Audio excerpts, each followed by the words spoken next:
Assalamualaikum warahmatullahi wabarakatuh. Welcome to back channel Kopriyanti Hedi. Oke teman-teman, saat ini video kali ini saya akan membahas tentang kumpulan soal-soal TWK rasa TKP. Ini sering banget keluar di FR TWK tahun kemarin ya. Oke, kita bahas dari soal yang pertama. Soal yang pertama yaitu di era globalisasi ini, banyak sekali sisi negatif yang harus dihindari demi membangun bangsa dan menyongsong teknologi, yaitu A. Eksklusivisme, B.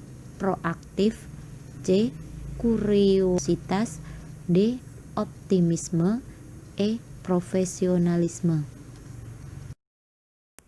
Kita bahas satu-satu dulu ya arti dari kata tersebut, yaitu yang pertama, eksklusivisme adalah paham yang mempunyai kecenderungan untuk memisahkan diri dari masyarakat, sehingga paham ini harus dihindari demi membangun bangsa dan menyongsong teknologi. Sedangkan proaktif itu artinya lebih aktif, kuriositas itu keingintahuan, optimisme paham yang meyakini dan melihat segala sesuatu dari yang baik, profesionalisme, mutu, kualitas, dan tindak tanduk yang merupakan ciri suatu profesi atau orang yang profesional. Jadi jawaban yang benar adalah yang A, eksklusivisme. Soal yang kedua, di dalam kehidupan, seorang pemimpin yang baik harus berani mendorong bawahannya untuk semangat bekerja, agar berani mengambil keputusan yang kreatif dan sanggup mempertanggungjawabkannya. Pola kepemimpinan ini dikenal dengan istilah A. Ing ngarso sung tulodo, B. Ing madya mangunkarso, C.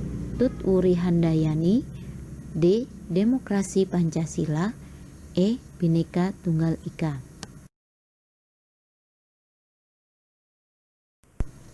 Ing ngarso sung tulodo artinya itu di depan. Seorang pendidik harus memberi teladan atau contoh tindakan yang baik. Sedangkan ing madya mangunkarsa di tengah atau antara murid. Guru harus menciptakan prakarsa atau ide. Yang terakhir, Tut Wuri Handayani itu artinya dari belakang. Seorang guru harus bisa memberikan dorongan atau arahan, sehingga pilihan yang tepat untuk pertanyaan di atas adalah Tut Wuri Handayani. Jawaban yang tepat adalah yang C, Tut Wuri Handayani. Soal nomor 3, secara umum kemajemukan bangsa Indonesia terbagi menjadi dua macam, yaitu vertikal dan horizontal. Di bawah ini merupakan contoh perbedaan vertikal, yaitu A. Suku, B. Ras, C. Jabatan, D. Bahasa, E. Adat istiadat. Vertikal merupakan berupa capaian yang diperoleh melalui prestasi.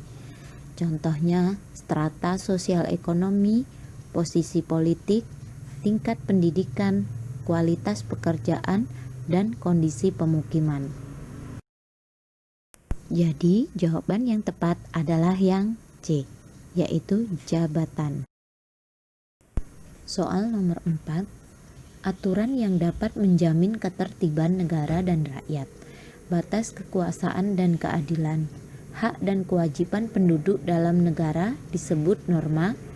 A. Hukum, B. Agama, C. Filsafat, D. Kesusilaan, dan yang E. Adat. Pengertian norma hukum adalah undang-undang, peraturan, ketentuan, dan sebagainya yang dibuat oleh negara. Norma hukum biasanya bersifat tertulis, yang dapat dijadikan pegangan dan rujukan konkret bagi setiap anggota masyarakat, baik dalam perilaku maupun dalam menjatuhkan sanksi bagi pelanggarnya. Itu sebabnya keberlakuan norma sifatnya tegas dan pasti, karena ditunjang dan dijamin oleh hukuman atau sanksi bagi pelanggarnya. Jadi jawaban yang benar adalah yang A, yaitu norma hukum. Soal yang kelima, menurut aturan yang tercantum dalam Undang-Undang 1945, kedaulatan rakyat adalah di tangan rakyat dan dilakukan sepenuhnya oleh MPR yang anggotanya terdiri dari unsur-unsur kecuali A. Utusan daerah, B. Utusan golongan, C. Utusan partai politik, D. Utusan TNI, E. Utusan pemerintah. Kedaulatan rakyat adalah di tangan rakyat dan dilakukan sepenuhnya oleh MPR yang anggotanya terdiri dari unsur-unsur seperti utusan daerah, golongan, politik, dan TNI. Jadi jawaban yang benar adalah yang E, utusan pemerintah.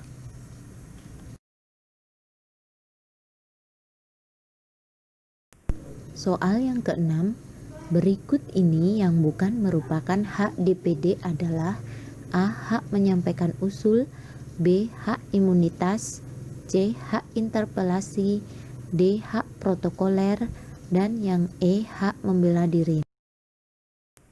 Hak anggota DPD antara lain, yaitu yang pertama, hak menyampaikan usul dan pendapat, hak membela diri, hak imunitas, hak protokoler, hak keuangan dan administratif. Jadi, yang bukan merupakan hak DPD adalah yang C, hak interpelasi. Soal yang ketujuh, sumber hukum dari perbuatan manusia yang tetap dilakukan berulang-ulang dalam hal yang sama, kemudian dan diakui oleh masyarakat disebut A. Statute, B. Custom, C. Jurisprudensi, D. Treaty, E. Doktrin. Kebiasaan atau custom atau adat perbuatan manusia yang tetap dilakukan berulang-ulang dalam hal yang sama kemudian diterima dan diakui oleh masyarakat. Apabila ada tindakan atau perbuatan yang berlawanan dengan kebiasaan tersebut, hal ini dirasakan sebagai pelanggaran. Jadi jawaban yang tepat adalah B, custom.